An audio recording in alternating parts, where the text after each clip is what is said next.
सरकार का अगर आप देखो तो 24,000 करोड़ रुपया सरकार के खजाने पे हम देते हैं। ये हरदीप डंग दूसरी बिजली बना रहे हैं, ग्रीन बिजली, सोलर का उपयोग कर रहे हैं क्योंकि उस मंत्रालय में है। लेकिन 24,000 करोड़ रुपया सब्सिडी दे रहे हैं सरकार के खजाने से, आपका पैसा बिजली में लगा रहे हैं हम।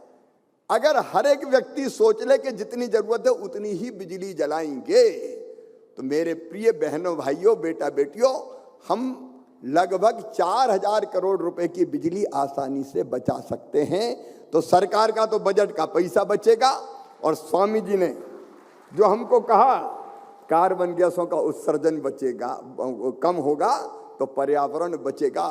जरा गंभीरता से सोच के तो देख लो। नहीं अपने बाप का क्या जाता है, जलने दो यार, दिन में ही जल रही स्ट्रीट लाइट, पता चला रात में तो कम, दिन में ज्यादा जल गई।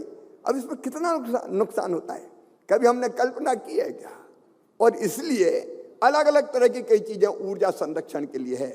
बल्ब कौन सा लगाएं जिससे बिजली कम लगे, हम कौन सी मोटर लगाएं जिसमें बिजली कम लगे, जीवन शैली में परिवर्तन करके ये काम हो सकते हैं।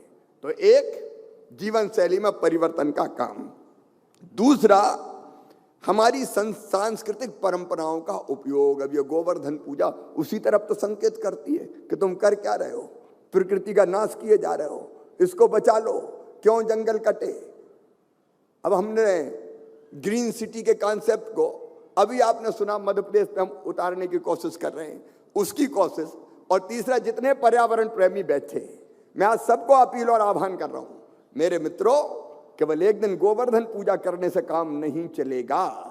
तीसरा, पर्यावरण हितैषी विचार उनको साझा करना है।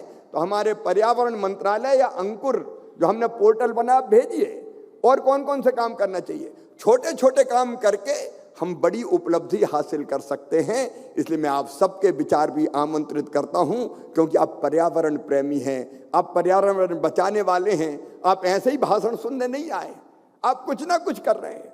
और फिर आओ कहीं से तो हम शुरुआत करें। शुरुआत हमने कर दी है, मध्य प्रदेश ने की है, प्रधानमंत्री के मिशन लाइफ को सफल बनाने के लिए।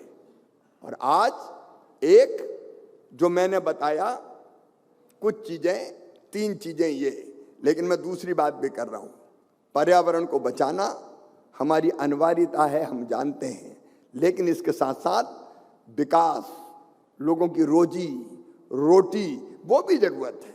मैं एक तरफा बात नहीं करूंगा, हमको संतुलन पैदा करने का प्रयास करना पड़ेगा।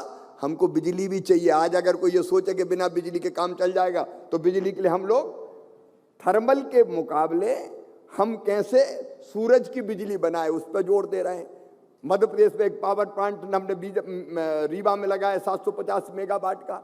एक पावर प्लांट हम ओमकारेश्वर बांध में सोलर पैनल बिछा रहे हैं, बांध के पानी में पैनल बिछा रहे हैं, ताकि धरती भी बचे और पानी भी बच जाए, भाप बन के कम उड़े, और हम सोलर पैनल लगा के भी बिजली बना लें। तो सूरज की बिजली ये कई जगह बन रही है। शाजापुर में हम बना रहे हैं, नीमच में हम बना रहे हैं, मुरैना में बनाने वाले, छतरपुर में बनाने वाले, वो कोशिश भी सरकार करने वाली है।